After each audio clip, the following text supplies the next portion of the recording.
नमस्कार दोस्तों, लेकर आ चुका हूं आज के बड़े अपडेट के बारे में। जी हां, सुप्रीम कोर्ट में सुनवाई होने वाली है। आज जितने भी स्किल बेस्ड कंपनियां हैं, फैंटेसी कंपनियां, वो चैलेंज करने वाली थी, जिसका सुनवाई 8 सितंबर को होने वाला था। वो आज सुप्रीम कोर्ट में ऑनलाइन गेमिंग से रिलेटेड जो अगेंस्ट यहां पे पिटीशन फाइल किए गए हैं बड़ी बड़ी कंपनियों के खिलाफ, वो सारी की सारी पिटीशन की आज सुनवाई होने वाली है और सेंट्रल गवर्नमेंट आज जवाब देने वाली है सुप्रीम कोर्ट में। जी हां, और इसी वीडियो के माध्यम से मैं आपको यह भी बताऊंगा कि क्या ड्रीम 11 के आने के चांसेस किस प्रकार से हैं और क्या ड्रीम 11 परमानेंट बंद हो सकता है भी, और या फिर से आपके 49 वाले कंटेस्ट ड्रीम 11 को वापस आने वाले हैं। इस वीडियो के माध्यम से आपको बताऊंगा और हाई चांसेस है। मैं आपको प्रेडिक्शन भी बता दूंगा, जैसे कि हर एक मैच के क्रिकेट के प्रेडिक्शन देता हूं, उसी प्रकार से ड्रीम 11 का प्रेडिक्शन आपको दूंगा कि क्या ड्रीम 11 परमानेंट बैन होगा या फिर आने के हाई चांसेस हैं। क्योंकि आईटी मिनिस्टर अश्विनी वैष्णव अगर चाहते तो पूरा कब का बंद कर चुके होते, लेकिन अभी टाइम पे टाइम, यानी कि तारीख पे तारीख, तारीख पे तारीख, तारीख पे तारीख, वो सनी देओल वाले डायलॉग आपको यहां पे सुनने को मिलेगा।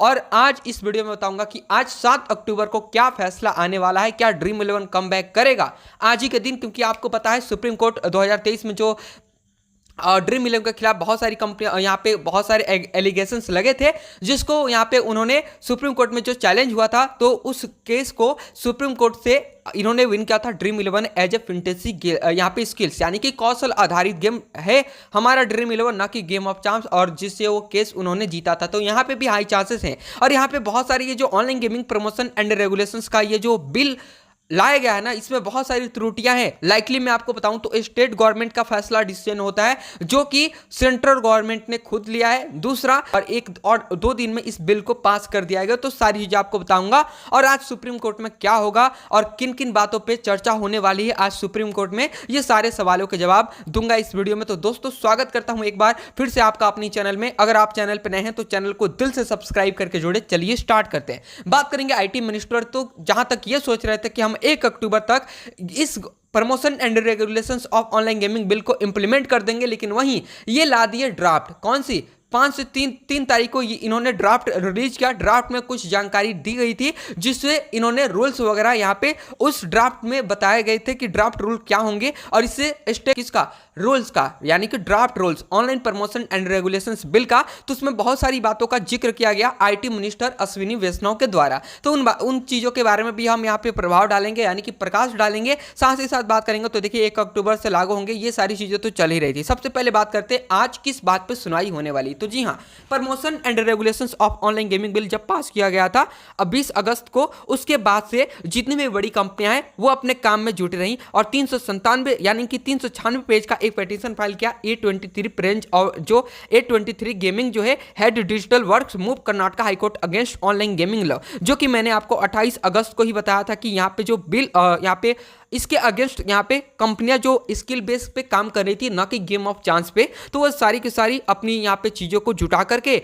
और 396 पेज का एक पिटीशन फाइल किया। कहाँ पे? कर्नाटक हाईकोर्ट में, जिसकी सुनवाई 8 सितंबर को आने वाली थी। और सेंट्रल यहाँ पे कर्नाटक हाईकोर्ट ने जवाब मांगा था सेंट्रल गवर्नमेंट से कि क्या आपने ये जो गेमिंग बिल रूल लाया है, क्या ये सही है, और इसका जवाब आना ही था। लेकिन साथ ही साथ बात करेंगे तो अभी 3 कंपनियां ऐसी हैं, जैसे कि कैरम, और कैरम की एक कंपनी है A23 गेमिंग, और एक बूम 11 नाम से एक कोई कंपनी है, जिन्होंने 3 ऐसी कंपनियां हैं जिन्होंने कोर्ट को चैलेंज किया है। मतलब कोर्ट में चैलेंज किया, सुप्रीम कोर्ट यानी कि कर्नाटक हाई कोर्ट में ही था। फिर 8 सितंबर को जब सुनवाई आने वाली थी ना गवर्नमेंट के, मतलब सेंट्रल कर्नाटक हाई कोर्ट ने जब जवाब मांगा था सेंट्रल गवर्नमेंट से 8 सितंबर को, लेकिन 8 सितंबर को कुछ सुनवाई नहीं हुई और फिर से एक नया अपडेट निकल कर आया। और वो नया अपडेट ये था कि गाइस, सुप्रीम कोर्ट ने transfer to its petition to high court challenge online gaming act 2025। तो जितनी भी यहाँ पे कंपनियों ने चैलेंज किया था, उस सारे के सारे पिटीशन को ट्रांसफर कर दिया गया कर्नाटक हाई कोर्ट या फिर दिल्ली हाई कोर्ट या फिर मध्य प्रदेश हाई कोर्ट से, जहां जहां पे भी इस पिटीशन को फाइल किया गया था, जहां जहां की कंपनियों ने फाइल किया था, वो सारे के सारे पिटीशन ट्रांसफर कर दिए गए थे। कहां पे? सुप्रीम कोर्ट में। अब सुप्रीम कोर्ट से ये सारी चीजें सुनवाई की जाएंगी, जो कि यहाँ पे बात करेंगे तो देख सकते हो यहाँ पे 8 सितंबर को ही ये अपडेट आया, एकदम ब्रेकिंग न्यूज बनके, कि सुप्रीम कोर्ट ने इस फैसले को सुनवाई के लिए यहाँ पे सुप्रीम कोर्ट में खुद से ही ट्रांसफर कर दिया। तो आज ये आज का दिन आ चुका है गाइस। जी हाँ, आज 7 अक्टूबर है और 7 अक्टूबर को ये फैसला होने वाला है और ये इसकी सुनवाई होने वाली है सुप्रीम कोर्ट में। क्या नतीजा निकल के आएगा उसके सारे के सारे अपडेट आपको इस वीडियो के माध्यम से बताऊंगा। लेकिन देखिए अब सुप्रीम कोर्ट में किन किन बातों का ध्यान रखा जाएगा। तो सबसे पहले हम बात करेंगे, देखिए यहाँ पे 4 ऐसी चीजें हैं, 4 पॉइंट ऐसी चीजें हैं जहां पे सुप्रीम कोर्ट में यहाँ पे बहस छिड़ेंगे, जिसमें बताऊं तो ये कानून व्यापार करने के मौलिक अधिकारों का हनन करता है।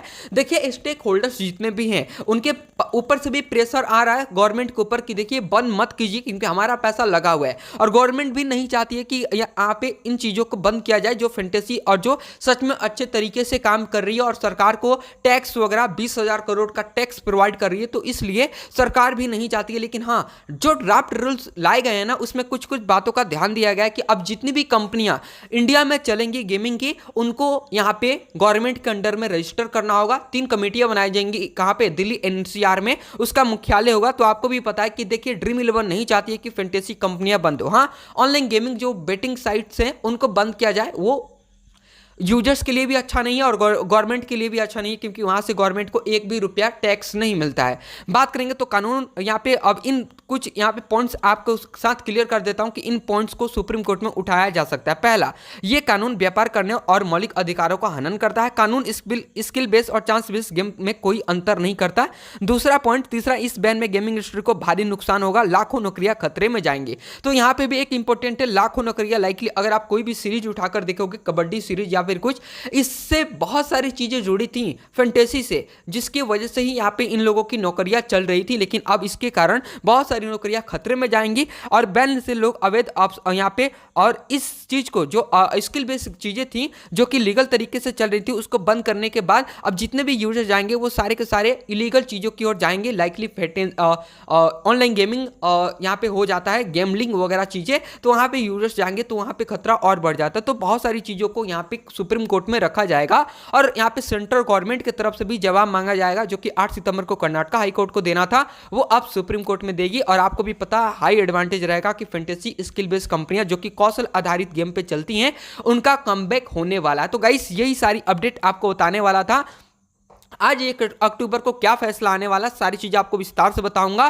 तो अगर आप चैनल पर नए हैं तो चैनल को दिल से सब्सक्राइब करके जुड़े। और आपको क्या लगता है कि ड्रीम 11 कमबैक करेगा? मुझे तो लगता है बहुत हाई चांसेस है ड्रीम 11 के कमबैक होने के, लेकिन आपको क्या लगता है कमेंट बॉक्स में जरूर बताएं। चैनल पर नए हैं, चैनल को दिल से सब्सक्राइब करके जुड़े। चलिए मिलते हैं किसी नेक्स्ट अपडेट के साथ।